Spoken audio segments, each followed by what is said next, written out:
The writers are on strike and the Lakers lose. Coincidence? No. Better team just won. 4 straight times. Run It Back starts now.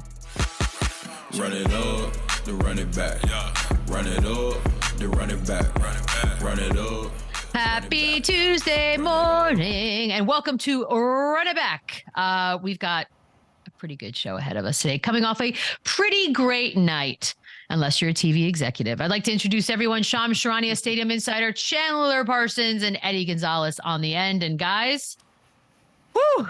Nuggets did it, got the brooms out in Los Angeles in front of all of the stars, winning game 4 and heading to their first finals appearance in franchise history. Jokic, 30, 14, and 13. Murray pitched in a 25-pointer, and LeBron with 31 first half points. They had a nice 15-point halftime lead, and then things went really, really sour in the third. Chandler, your reaction to Denver, not just coming back, but completing the sweep. Yeah, you said it in the intro, Michelle. The better team, they won. And LeBron was quoted after the game saying that he was talking with AD, this is arguably the best team that they've played in this 4-year stint that they've been together. So this team is primed, and you know what? They're healthy and they play the right way, and they've been doing this all season long. Outside of the Bucks and their debacle in the playoffs, this is the best team all season long. So they deserve to go to the finals. It's a historic night for them. They've never swept series. They've never went to the NBA finals. They're primed. They're peaking at the exact right time. And when you have a generational guy like Jokic, it just makes the game so much easier for everyone else. They played 7 guys last night. They're in great shape. Like I said, they're healthy. They're not dealing with a lot of these injuries that other teams have to dealt with. Jamal Murray's back, and their role players, they know their role.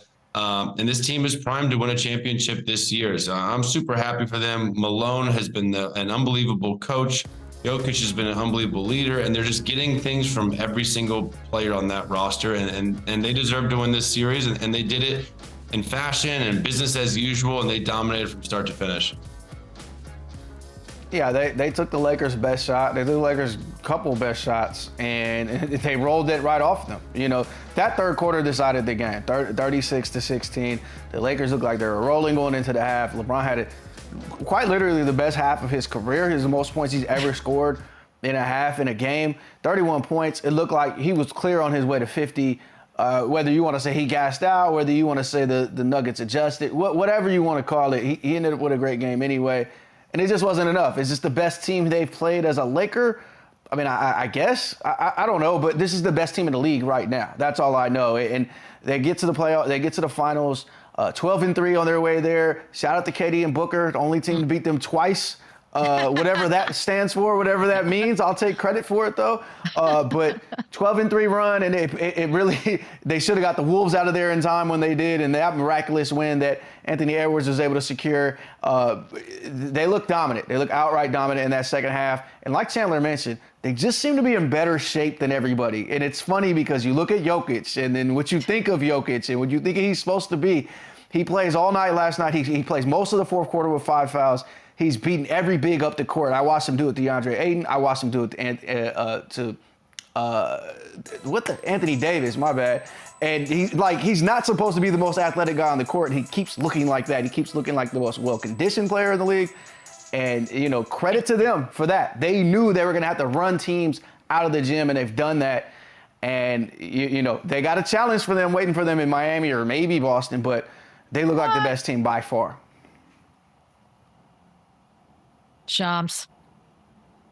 I mean, listen, I've been on the Denver Nuggets bandwagon for all year. But I just remember, Michelle, the conversation I had with Calvin Booth. He takes over for Tim Connolly last offseason when Tim Connolly goes to Minnesota on a big deal to go become their president. And the confidence and the expectations that Calvin Booth showed and exuded, I think not only to me, but I think everyone around the league. This is an organization from Calvin Booth, once he took over, that was expecting a championship. And Michael Malone, you saw him say it last night, the job isn't done yet. This team isn't playing for a Western Conference championship. They're playing for an NBA championship. And I think that level of expectation, the fact that they weren't going to settle for anything less than that, they know what they can do. And we saw it a few years ago in the bubble. They made it to the Western Conference Finals.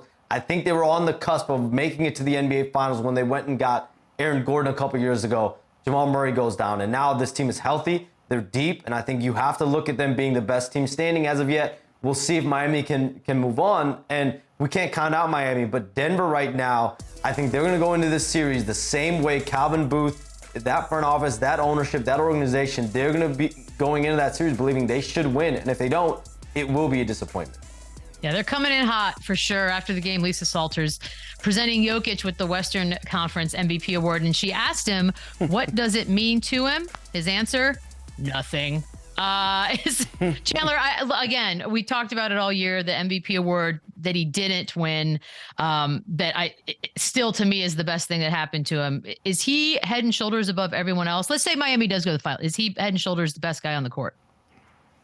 Yeah, he is. And no disrespect to Jimmy, no disrespect to any of these guys in the league. AD played rather good this postseason, this playoff series against them, but it's just a different level. This guy's a different level. He has his 8th triple-double last night by the 3rd quarter again. Like Eddie said, he doesn't look like he's in the best of shape, but he outworks everybody. He understands angles better than anybody. He just plays the game like something that we've never seen. It's so unorthodox. It's so effective. It's so efficient. He looks like a man playing with boys, but he's not stronger than these guys. I don't really know how he does it, but it is so impressive what this guy does. That shot right there. That was crazy. It's a joke. It really is a joke what he's doing. And I believe him when he says, I don't care. It means nothing to me. I believe him that he didn't care about the MVP. There's a lot of stuff. There's some stuff said last night that I don't believe, that I'm sure we'll get to. I believe this guy when he says things like this. I believe he cares about winning. He said after the game last night, this is why he loves the playoffs so much, because he doesn't care about fouls. He doesn't care about how tired you are. He doesn't care about his field goal percentage. He just wants to win. And he plays the game that way, and he plays the right way. And I said this earlier in the year. There's one guy that any player, if it's a free agent market and there's a dominating player, I know Joel had a great year and he should have won the MVP and he did, but I want to play with this guy because he makes the game so much easier for everybody. He can score. He's now defending, putting effort on the end. He's one of the best passing bigs, let alone players of all time. So he plays the game beautifully, and I'm super proud for him because the only knock on him is that he hasn't won, and he's going to get a real shot, most likely being a favorite to win the NBA championship now. So respect to him and that whole organization. I kind of hate that award, the conference finals MVP thing. I love that it's this tiny McDonald's Happy Meal shaped award. But if there's ever a year where we needed them, it's this year. Like, we need to commemorate Nikola Jokic for what he's done to the Western Conference this year and in these playoffs. We need to commemorate Jimmy Butler as well on the other side. And I believe him that it doesn't mean anything, but it is a nice token for him to have. And it is kind of like a nice symbol for fans to recognize, like, yo, that guy is dominating that conference. He's the best player in the league right now. I don't think you can really debate it because what he's doing. This was always the knock. Do it in the playoffs. Win in the playoffs. Blah, blah, blah, blah, blah. Well, he's running through the playoffs. He's beat a championship team, I think, in the Lakers, and he made them look like scrubs. He's got us all wondering, what are they going to do all summer? I was watching him last night. I think I finally figured it out, and I'm sure I'm not the only person to say this, but he's like bigger Larry Bird, and we weren't supposed to ever have a bigger Larry Bird. But the stuff he's doing, the way he commands the game, the fact that he can hit any shot on the court, that one-legged three, the most ridiculous part about that one-legged three is that he's done that like 4 times in this series. He's done that a bunch of times this year. The fact that he can just, the shot clock's ticking down. I got the best defender in the league on me. I'll just dig deep in this bag and drop this shot again on him. And in crunch time, like, it's ridiculous. The craziest part to me about last night, he had 30 points, 14 rebounds, 13 assists. I didn't even feel like his best game of the series. And then late in that game, LeBron kept isolating him. And then at one point, he just decided, like, I don't know if I can go by him anymore. And then they crumbled as they did. He's incredible. I just have to tip my hat all season long on this show. I said, show me in the playoffs, show me in the playoffs, show me in the playoffs. He showed us in the playoffs. Like, there's nothing left. He has to win four more games, but he's great. We know it right now. Yeah, I think that argument is done. Of course, we have to get to LeBron. After the game, he was asked about his thought process going into the offseason, way ahead of schedule on the passive aggressive chart. He said he's got to think about whether or not he wants to play next year. Shams, what are you hearing? I mean, anytime you're 38 years old, after year 20, I think you're going to be mentally year to year moving forward. But my sense is LeBron could have 2 years left remaining in his career. I do think that the workload of the season, everything that's gone into the year, just a few months ago, he could have had season-ending surgery on that tendon. He's had to have such a big load on this team as far as how much he's got to carry on a night-to-night basis. Going into year 21, I think how the Lakers manage this roster, how they try to beef up this team, I think that'll be very interesting to monitor. But there's certainly an expectation that he's going to continue playing. He's got 2 years left on his Lakers deal. So let's see, after the emotions wear off from last night, give it a few days, what moves could the Lakers make? But I think certainly there's a level of expectation that LeBron James will continue his career, that it would be a surprise, a true surprise, if he really did actually retire. But listen, he's got enough money to do so, but there are a lot of reasons why it doesn't really make a ton of sense. Yeah, Shams. Don't drink that juice, Shams. There's no way this man is done playing basketball. Does he sit out next year maybe and come back the following year to play with his son? Probably not either, but I think he's still a top 10, top 15 player in the world. There's 0% chance this guy is done playing. You showed him, and you know what he did last night? It kind of pissed me off in a way, but where was this the first 3 games, this aggression, this driving to the rim? He made it look so easy in the first quarter, and then even after that, he goes away from it for some reason. And I know he's older in age. I know he's probably fatigued. I know he can't do that every single play against a set defense, but it seemed like as if he made a point last night just to be so aggressive and to set the tempo and get to the basket. And that's what they need. And think about it, that still wasn't enough, but that put them in the best position to win this game. And if you look at this series, they had a chance in all 4 of these games to win the game. The better team just ended up winning. But you know what, LeBron, I got to give him respect. He did just enough to not blame him for this sweep. You know what I mean? Like he played really, really well. Everyone's gonna, shit on him that how he got swept, and MJ never got swept, and he's not the GOAT. If he was the GOAT, That's true. LeBron did everything he could. He was a dominating player, especially in this game. I've never seen him play that well in a half like that with the season on the line. So he did do that, but the comment after the game, it's just another eye roll comment where it's like, bro, stop. You're playing. You've talked about all year long you want to play with your son. You're still an elite talent. You dominated this year. You're an all NBA guy. Like, stop. You're not going anywhere. Couldn't help himself. Eddie, what'd you think? Did you roll your eyes? Michelle, I'm gonna say what you want to say for you, so you don't have to. I rolled my eyes, my head spun. I couldn't believe you said this. If you watch the presser, the question was like, what do you think of this season that just passed? And he talked a little bit about the season, and then just kind of was like, man, I'm not sure. I'm not sure about, the quote was whatever the quote was. I was like baffled because, like Chandler said, he's been telling us for like 2 years, I'm going to play with my son. That's my only goal. That's all I care about. That's all I'm going to do. Bronny's about to start USC this fall. So we're talking at least another season. He looks great all season long. He had 29 points a game. He like Chandler mentioned, top 10, top 15 player, however you rank him. I don't care. He has years left in him. I will say, I'm sure the seasons are grueling for him. I read the article that Savannah just did, and she kind of talked about how the seasons are grueling for them as a family. I'm sure it's a little exhausting for him. He's been hurt the last few seasons. I'm sure. But for him to throw that out there was like baffling to me. Like, what is he trying to do? What is he trying to set up with that? Like, it seemed calculated, as most LeBron things do seem.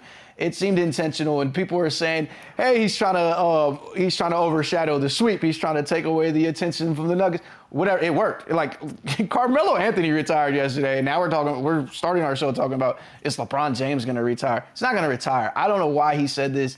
I don't know why he then went to 2 separate reporters and then told them the same thing. He's considering retirement. It's baffling, and it also covers up a little bit of the final minute of the game where he seemed to cower just a little bit. I'm not saying all this hyperbole stuff. LeBron's great. He's the greatest of all time. He's clutch. He's all that good stuff. But for as great as this game was, 21 points in the first quarter, and then it teetered off from there. The last 3 possessions of that game, a little baffling. He gets Jokic on the island. He sets up a Austin Reeves 3. Like, yo, the season's on the line, LeBron. Shout out to AR, but it's got to be in your hands. Then he takes 2 attempts at this drive here. Neither one works. Season's over. Sweep. Look, whatever he was trying to do, he did it, because everybody's wondering if he's going to retire when we all know he's not.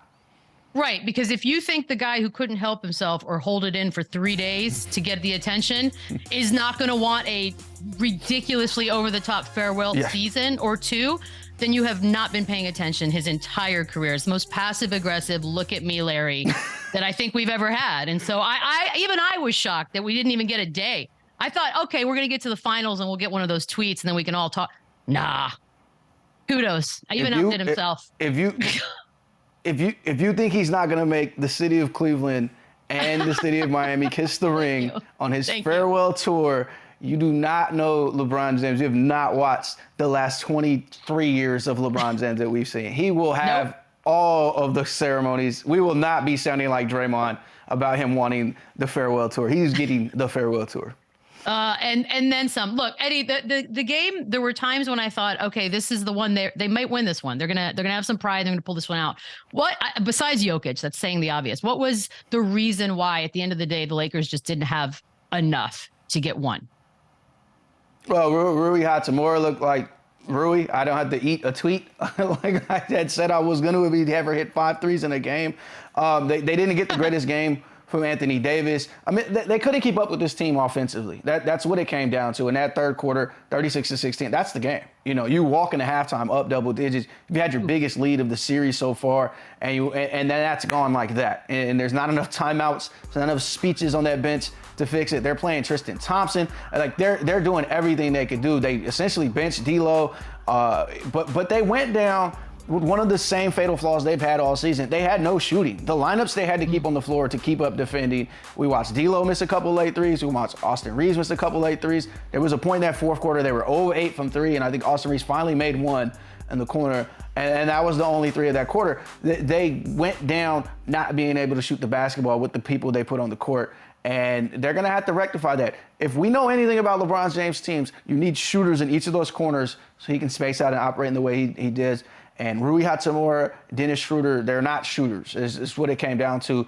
But the Nuggets, they keep 5 shooters on that floor at all times, which is why you didn't see Christian Braun last night, which is why you've seen just a little bit of Bruce Brown, which you've seen just a little bit of Jeff Green. They knew they had to go down with shooting, and they did. Look, Chandler, you mentioned AD, and he did not have a bad playoffs, like for all the things that we say about him, but he does have some Jekyll and Hyde moments, including the fact that with the season on the line, he was outscored by Aaron Gordon. So as far as if you could surmise what you've learned about Anthony Davis in this postseason, what would you say? Well, you said it. He had some great games, right? That game 1, it's good. And AD's good is really good. It's just when you're going up against Nikola Jokic, it's a different level, and you have to do that every single play. You have to outwork him because the talent level of AD's whole career and usually who he matches up with, it's substantial. And when you get a guy like Jokic, it's not. So that mitigates everything that he does. So it's just a tough matchup for anybody. And again, AD he has this gift for needing you to want more. And I just see his potential. I see how talented he is.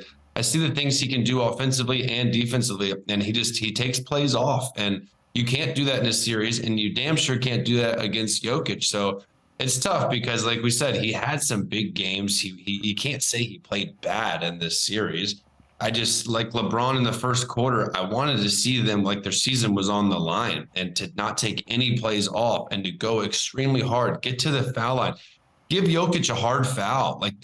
How is this guy just come in and dominate 2 games in a row and you're building to end your season without somebody putting him on the floor or doing something about it? So it just, again, the better team won. Even that last play, we're nitpicking now, and that was great help defense by Jamal Murray. Anthony Davis is wide open if LeBron throws it back to him to make a shot there at the buzzer to possibly send it. But I love the fact that LeBron did that. He most likely gets the whistle there if Jamal Murray doesn't grab all ball and no hand. But listen, AD, he's going to be fine. We all know his injury history, but when he's healthy, he's an elite talent. He's just in another ball game when he's matched up with Jokic. Shams, I know your offseason, as usual, is going to be crazy and you're going to be chasing a whole bunch of leads, but where do the Lakers go from here? Well, to me, you look at the season, it's a grand success. I mean, you go from 2-10 on the season to start, and then you end up in the Western Conference Finals. You look at the Lakers front office, Rob Pelinka, Joey Jesse Buss, Kurt Rambis. You have to give them credit for the job that they did collectively reshaping this team at the trade deadline. D'Angelo Russell, Rui Hachimura, Jared Vanderbilt, Malik Beasley. And I think going into the summer, there's no question they're going to prioritize re-signing Reeves, re-signing Rui Hachimura. What I'm curious about is D'Angelo Russell. He gets benched. He comes off the bench in that last game last night. Do you explore getting another point guard? I think you have to. That's got to be something that's front of mind. Just looking at the tea leaves, D'Angelo Russell did not have a great series, and I think he was benched that fourth game. So seeing what they do there will be curious, but bringing him back also makes some sense. And this is a team that does have some young talent: Reeves, Max Christie. And I think overall, this has to be a great experience for Darvin Ham to be able to coach into the Western Conference Finals in his rookie year as head coach. That's invaluable for him moving forward. And you had both Trae Young and Kyrie courtside. So let all that speculation begin and run rampant. Shams, thank you so much. We'll see you bright and early tomorrow morning. And we'll take a quick break. When we come back, Red Hot Chili Peppers bases. And first of all, the fact that he showed up, much respect. Flea joins us next. Run it up, run it back, yeah. Run it up, run it back, run it up, run it back, run it up, run it back, run it up, run it back. Our guest this morning, one of the most influential musicians on the planet, huge Lakers fan. As you can tell by his post-game tweet, congratulations to the Nuggets. The better team won. I'm going to go drink motor oil. Ladies and gentlemen, I introduce. I did not produce Flea, but that would have been cool. Flea, you are here. First of all, how did the motor oil taste? Talk to me on that. Well, I recommend 38, a Valvoline 30 weight if you're going to do it. Shout out. It's not a tasty thing, but it's like, one of those, remember those like old religious cults? They like beat each other with sticks and stuff. It was sort of like self-flagellation. I felt like I deserved to suffer. Being a basketball fan, being an intense sports fan, and I've been a Laker fan since I was a little boy. You really have to suffer. It's such an emotional roller coaster. And this season was, Laker seasons often are, but the ups and downs in this one, it was such an emotional ride. And it got so much better with Pelinka's masterful stroke at the trade deadline. And I really, it's kind of easier to just suffer and to suck. But then when you get that hope and you hold on to that glimmer of hope, it's so exciting. But last night was really a nail in the coffin of the season. The death rattle was painful.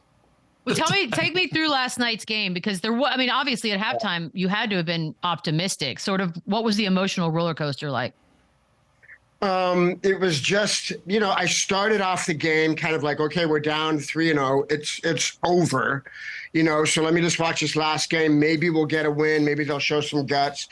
And it was almost like I was like, gosh, this is how it is for normal people to watch a sporting event. They go, it's entertainment. Oh, look, I'm enjoying the game. And then, then I started getting hope, and they got up by 15 at the half. And I was like, oh, my God, we could do this. We could win 4 in a row. We've got LeBron James. They're going to find their magic. And then it just, unfolded and down to that last painful play. And, look, it's when we beat the Warriors, I had so much joy in my heart. We beat the Grizzlies. It was incredible. The Grizzlies were immature and kind of a mentally weak team. The Warriors are at the end of their run. You could feel them energetically folding. And when we got to Denver, it was just like they were just better, and I just had to accept the fact that they were a better basketball team. That team is so well constructed. It's built so well.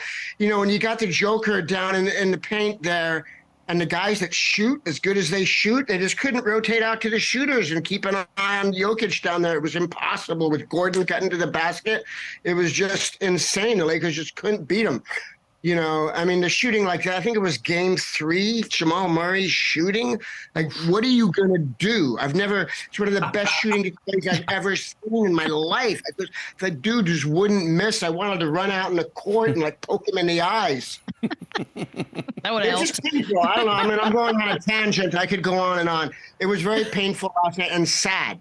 I was sad. I was up all night. I like woke up in the middle of the night. I was like, why am I so miserable? What is this existential despair? Why am I staring out into the abyss of like this emptiness of like lack of hope for humanity? I was like, oh yeah, the Lakers lost. Wow. Okay. Yeah. Yeah, that's how it is for me. You guys are like, you're smart, you're basketball people. For us poor little fans who are like little children suffering, have some empathy. Have some empathy. Tell us how you really feel, Flea. Yeah, I'm sad. I'm sad. Yeah. You mentioned the job Rob Pelinka did, and we all know how the Lakers started the season, even up to the trade deadline, what they were looking at. I know Lakers fans only judge this by banners, but is this a successful season to you? Did you enjoy the season, even though you had this despair last night?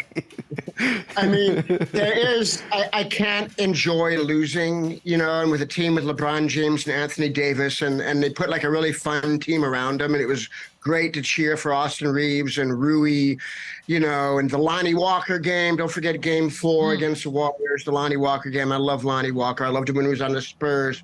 What was the question? You feel like the season was a success after everything that happened earlier? Yeah. Sorry about that.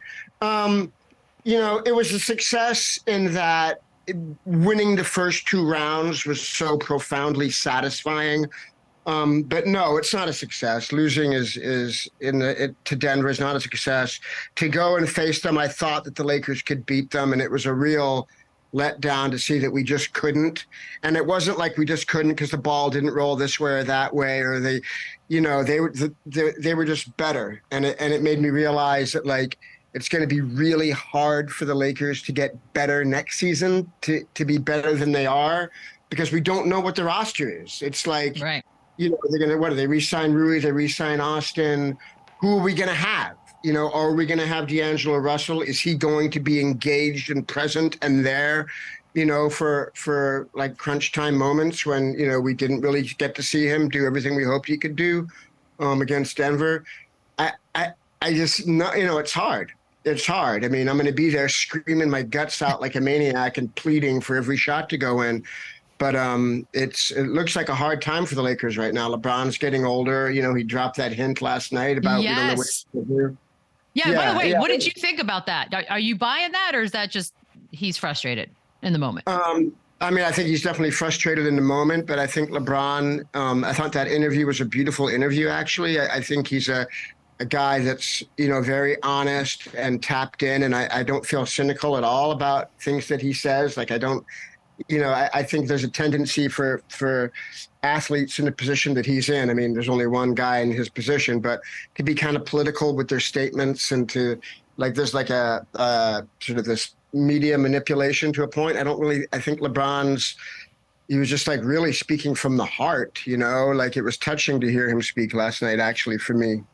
Speaking about him and Melo being 16 years old and stuff. I mean, I'm sitting there, but I don't know. Like my first instinct was like, oh, he'll go play somewhere else where he has a chance because he doesn't think they can rebuild, with the position that they're in. That was my first fear. And then I just don't know. I don't know. I think I just like take it at face value. He needs to figure out what he wants to do. You're not a cynical man at all. You are not cynical, Flea. I kind of love that about you. Flea, don't worry about it. Flea, I know he's not going anywhere, and he's going to be a Laker next year, so you can rest easy, my man. Yes. Yeah, I want LeBron. Sticking with LeBron, a lot of people this morning are hating on him, saying that him getting swept hurts his legacy. What's your thoughts on that? After the guy, what did he have, like 30, 11, and 9? I mean, 40, 11, and 9 or something like that last night. Like played every minute. I think he took 4 seconds off in the second quarter. That is like so ridiculous. It's like those people dissing LeBron. It's like gnats flying around a lion's mane. You know, it's just absurd. The guy, like, again and again proves himself to have integrity, to play with heart, to give everything. You know, I mean, sure, dude, I wish he did everything perfectly. I wish he never missed a free throw. I wish on that last play, like before it got cut down to 4 seconds, that he didn't draw back above the 3-point line and kind of let 5-6 seconds go off the clock. Like, you know, it's ridiculous. LeBron is like a beautiful dude and an intense basketball player, the likes that we've never seen before and will never see again. I mean, when you think about him, like him breaking that scoring record this year, like I never even thought LeBron, like that scoring was the strongest part of his game. You know, he's always been this all-around player, this like Magic Johnson type of guy. And, you know, guys like Michael Jordan and Kobe Bryant, like guys that were considered the greatest scorers of all time. They didn't come close to Kareem's record. I mean, the guy is just phenomenal, and he still like carried a team on his back to the Western Conference Final. Like, you know, that it hurts his legacy. Give me a break. Let's talk about one guy who Laker fans don't seem to be liking right now, D'Lo. We haven't mentioned him yet. If you go back to the trade, I mean, it was Vando, D'Lo, Malik Beasley. Only one of those guys played last night. Where were you with the trade? Would you have kept Russ? Do you feel like they got good return? What do you feel about all that?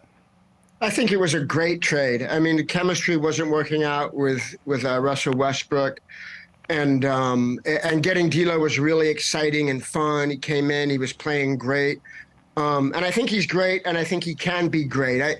I think. It was a smart, intelligent. It was a great move. It was one of the, like, for that trade deadline move was awesome, and the whole team changed and became so much fun. I think the hard part with what I can gather, and you know, I'm just a basketball fan, but with D'Lo is that he has one way that he plays, and it's great. He's super smooth, but it's kind of like one level. It's incredible. But and when he's hitting the shots and when he's on, it's really exciting. But I just don't see it shift according to shifting situations, particularly in the playoffs, where you have to change as a team and you have to change on a player according to, you know, given games and different matchups. And I kind of see him doing the same thing no matter what is changing around him. And actually, I'm interested, you know, like you guys, what you think about that, because that's what I'm seeing. Like, I think he's great, but I don't see him shifting and changing when his game needs to change for particular situations. I want to bring up a guy that could be available as well, but I want to put it into context a little bit. So in 2018, Lakers Rockets, CP3, your bandmate Anthony Kiedis gets ejected. Is that right? For an interaction with CP3? And CP3 could be available. So take me through what this is, and also, do you want CP3?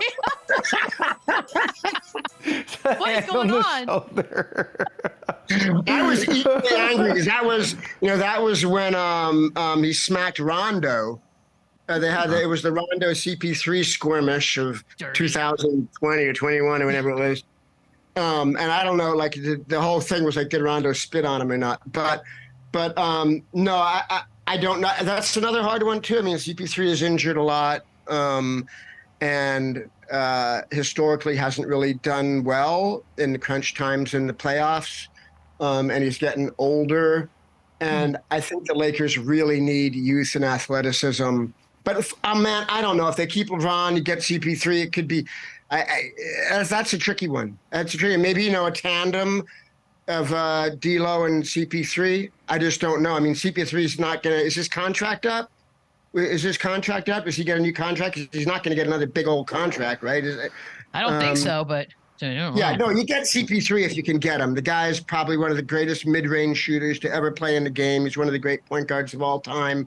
And yeah, you get him and just like bring out the walkers and the crutches and the old man team. And I got gray hair and I'm down. Get CP3.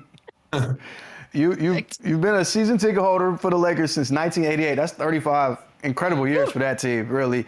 What's the best game you've ever been to, and how much did Kobe score that night? Because it has to be about him. Be honest, like, I mean, you know, that 2010 against the Celtics was pretty incredible. And I saw so many awesome Kobe moments. But for me, my favorite basketball player of all time is Magic Johnson. And my memories of I used to sit. I couldn't afford to go to games when I was a kid, or for the majority of it wasn't until when we signed with Warner Brothers Records in the late '80s, and I got to go sit down front and watch Magic Johnson, with Worthy and Byron Scott on the wing and Kareem Abdul-Jabbar, and I can't even isolate a particular game right now, but the feeling of Magic Johnson running the fast break with those guys on the wing was the thing that really I would just explode with joy and the possibilities of humanity with that kind of vision and playing and seeing a guy that present in the moment. It was so beautiful to watch, and I'll never, ever forget it. But now that I'm speaking, I say the favorite game I ever saw, and I believe it was either 1970, I think it was 1975. The Lakers got Kareem, and my mother took me, and we sat way in the top. My mom was like an assistant in a legal office, and her boss gave her tickets, and we sat up in the nosebleeds, and I saw Kareem play. And we had moved to LA. I was like 13 years old or something, and that's what really made. I always loved sports, but that made me fall in love with basketball. Kareem Abdul-Jabbar made me fall in love with basketball. And I remember that game, like just watching him shoot that beautiful sky hook, and the way he would speak, and just everything about him. That made me fall in love with basketball. So I'm going with that game when I was a little boy and I first saw Kareem play, and was just the profound mystery of the sport as a metaphor for everything's great about human beings. Yeah. Yeah, you talk about as a kid going with your mom, sitting in the nosebleeds, not being able to afford tickets. Now, fast forward, have you ever thought or considered about buying a stake in the Lakers? I had that kind of cash, Chandler. If they a small little stake, Yeah, there you go. Yeah. Yeah. I would absolutely, be very excited about that. I have a little piece of the Forum floor when they left the Forum before they went to the Staples Center, and that's my stake. I got that on the wall at home. A little autographed piece of the Forum floor. That's my stake. Yeah. Mm-hmm. I think most of us who are fans of basketball actually like to play basketball as well, because it's relatable, right? Like all you need is the ball and a hoop. You are not excluded from that as well. The 90s had Rock and Jock. Please bring it back, by the way. At one point you hit 6 threes in a row, was that the highlight? Can you still do this? Are you still hooping? I'm shooting so much better than that now. Yes. I've always had, I shoot every day. I love, like, nothing. Even when I go on tour, I bring a ball, I find a park, I go shoot, get my head right. But during the pandemic, I've always had a ridiculous shot. When I was a little kid, I never learned to shoot right. And I had this like weird two-handed shot. And during the pandemic, I got the shooting coach, this guy, Chris Matthews, the lethal shooter.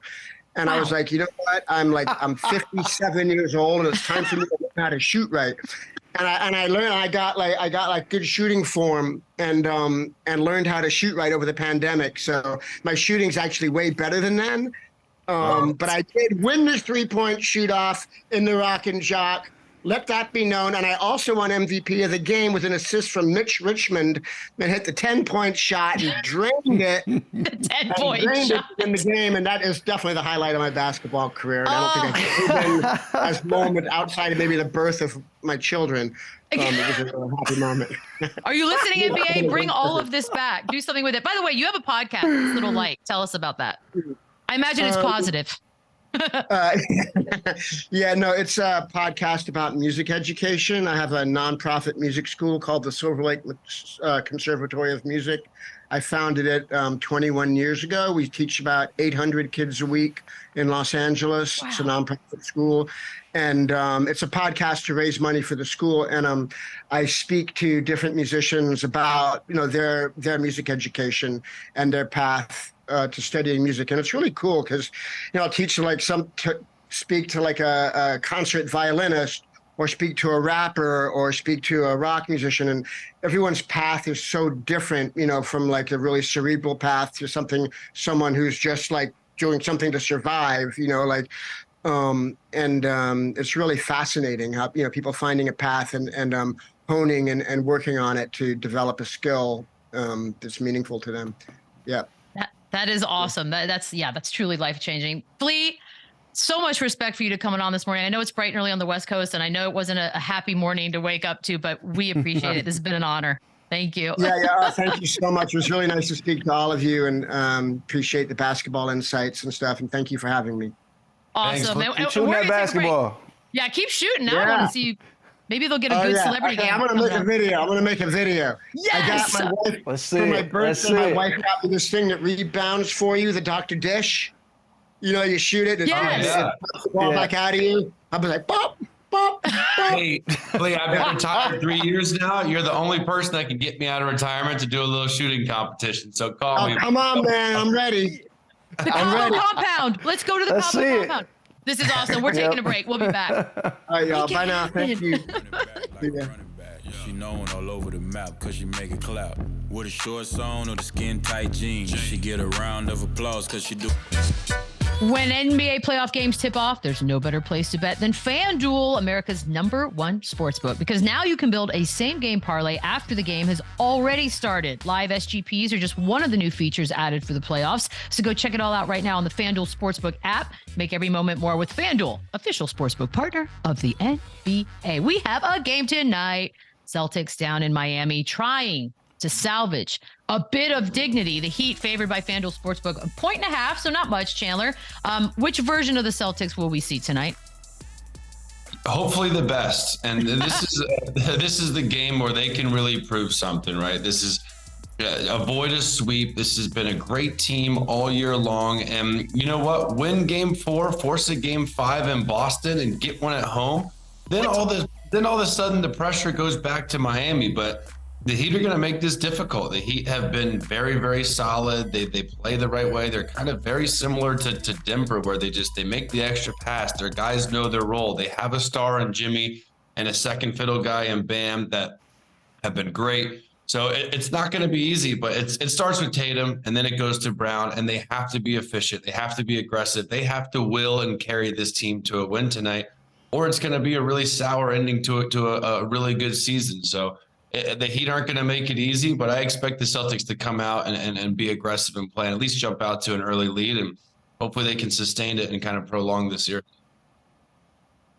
Yeah, it's going to start on defense. They're going to have to figure out what they're doing with Jimmy Butler. I think they should start Rob Williams instead of Al. I think going with Derek White again is the right answer. We'll see if Joe Mazzulla does that, but they're going to need to send bodies at Jimmy like he is the best player in the league, like he's the best player in the conference, like he has been for the last month. They're going to treat him as such, and they're going to get some stops. You know, the Heat are averaging 120 points a game this series after being the worst scoring team in the league. You got to step it up on that end, and I don't know if they have the bodies for that. You know, they're scoring fine. They look defeated after the other night. They sounded defeated in their post-game press conferences. They didn't play the fourth quarter because they were getting blown out so bad. But I am with Chandler. It does start with Jason Tatum on both ends, I believe, too. You know, he's going to need to have an explosive offensive night, and he's going to need to step up on defense. I want to see a longer series. This will be the first time in history. I looked it up for you, Chandler. This will be the first time in history of 2 sweeps in the conference finals. The only other time we got close was 2015, and I believe it was the Warriors that dropped the game on the way to their matchup with the Cavs. So, I want to see some games, man. I want to see some games this weekend. Listen, by the way, congratulations, Eddie, on your promotion. You're also our research department now. So I hope you got a raise because we needed one, and I appreciate you. Chandler, he mentioned the body language the other night, and then you had Mazzulla afterwards, taking the blame. But was there anything to base your optimism off of for tonight? Because I saw nothing. So that's what I want to hear. No, I mean, the only thing I'm going off is their talent and what they showed me for the 5 months of the season. And how good they can be when they are dialed on both ends. And this is a team that has the capability of being a great defensive team. And they're just not doing that. Like Eddie said, they're not executing. They're not being aggressive. And they have bodies. Jaylen Brown, Jason Tatum, Marcus Smart. These guys should be able to stay in front and be physical with Jimmy Butler. They have some guys like Robert Williams and Horford to bang with Bam. So they have the roster and the personnel to do that. And they've showed that they can do it. It's a tall task now. In Miami, we all talk about them. They are the tough team. They throw the punch first. They are first to the floor. They do all those physical things that a lot of teams don't like to do. And they're making the Celtics pay. But yeah, it starts with the star players, and they have to be better. They can't have a 6 for 18, a 5 for 19 game from their 2 stars. Malcolm Brogdon's got to contribute. Derek White, it's got to have a collective effort. But those 2 guys, Tatum and Brown, we talk about all year long. They're the best duo in the NBA. They have to be tonight, and they have to be just that for them to have any chance to get this game and to kind of extend this series. Because you're right, obviously I've never seen it because it's never happened. But what a snooze fest this would be for both conference finals to be sweeps. I know. We'll have like a week and a half off with no basketball. Eddie, you said Tatum needs to step up tonight. In your head, what does that even look like? I mean, we just watched him score 51 points in a Game 7 a week ago. So it looks something like that. It looks something like varying the offense a little bit, getting to that mid-range game, working on the float, not just sidestep threes. The Celtics are just so stuck in shooting contested threes no matter what. Those aren't good shots. I know the math says you need to make as many threes as you can, but some of them need to be open as well. But I think it's also on the defensive end. I think he needs to be one of the people who steps up and says, we're gonna lock down Jimmy as best we can. One of the guys who needs to be able to go, we're gonna close out, we're gonna get our rotations right on defense. So Max Strus isn't just killing us on wide open shots. So Gabe Vincent isn't just killing us on wide open shots. So it's a collective effort, but for him specifically, it needs to be on both ends. He needs to be that superstar player that we all believe he is. And I think he can. It'll be interesting to see if that's what we get, though, because, like I said, at the end of Game 3, for all intents and purposes, the series looked over. They just didn't bring the trophy out just yet. So I want to see the Celtics bounce back. I don't think they're going to, though. I don't think they even care to at this point. Yeah, it's not looking good, but maybe there's a little bit of a chance. Taking a quick break. When we come back, we got a parlay, and it's probably going to hit. So stick around.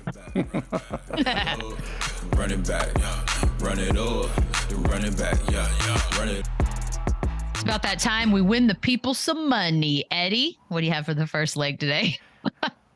I got Gabe Vincent. I was actually shocked his points was this low. Maybe they're expecting a huge blowout and not playing up. He's averaging 17 points a game this series. He's more than Jaylen Brown, so I'm expecting him to hit that again. He should be 60% from the floor, 55% from 3. It's been ridiculous. A lot of open shots for Gabe tonight. That seems like a lock. Chandler? I like that one a lot. I'm going the Celtics. I've already issued my apology to Miami. I can't see these guys laying down and giving up and getting swept. They're too good. They have the best duo in the league. Go out there and prove it. Get it back to Boston. 5 and anything can happen. Give me Celtics money line.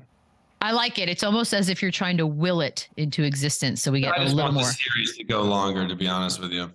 I like that vibe for you. I really do. The optimist. I have Derek White over 2.5 threes. I feel like that's doable. When he gets hot, he gets a couple, and 3 seems like not that hard for him. So yeah, there's our parlay. Win yourself some cash money. But realistically, guys, we have another great show tomorrow. I can already tell you that. We had Flea today. We have Dwight Howard tomorrow. And if Celtics do get swept, he's going to be calling for a whole bunch of people to go to Taiwan again. So that could happen. Guys, see you mañana. Run it back, run it up, run it back, run it up, run it back.